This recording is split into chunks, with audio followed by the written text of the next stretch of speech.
السلام علیکم حضور، وعلیکم میرا نام بشرا دین ہے اور میرے والد کا نام شمس الدین ہے، اور میں حاضر جماعت سے یہ ہوں۔ آپ کی بہن ہے ساتھ؟ ہاں جی۔ اچھا جی۔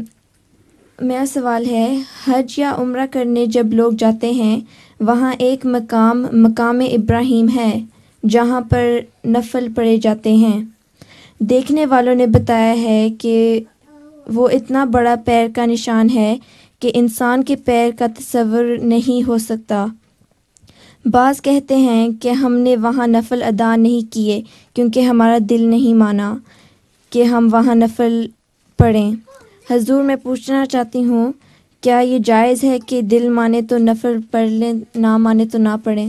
یہ تو جائز ہے، مگر وہ جو مقام ابراہیم ہے اس کو لوگ غلط سمجھتے ہیں۔ جو جتنا بڑا پاؤں بتاتے ہیں وہ حضرت ابراہیم علیہ السلام کا پاؤں ہو ہی نہیں سکتا، تو بہت لمبا چوڑا پاؤں ہے اور وہ پتھر پر نقش ہے۔ حضرت ابراہیم علیہ السلام اتنے بھاری تو نہیں تھے کہ پتھر پر پاؤں رکھیں تو پتھر پر نقش آ جائے، یہ لوگوں نے بعد میں بنایا ہوا ہے۔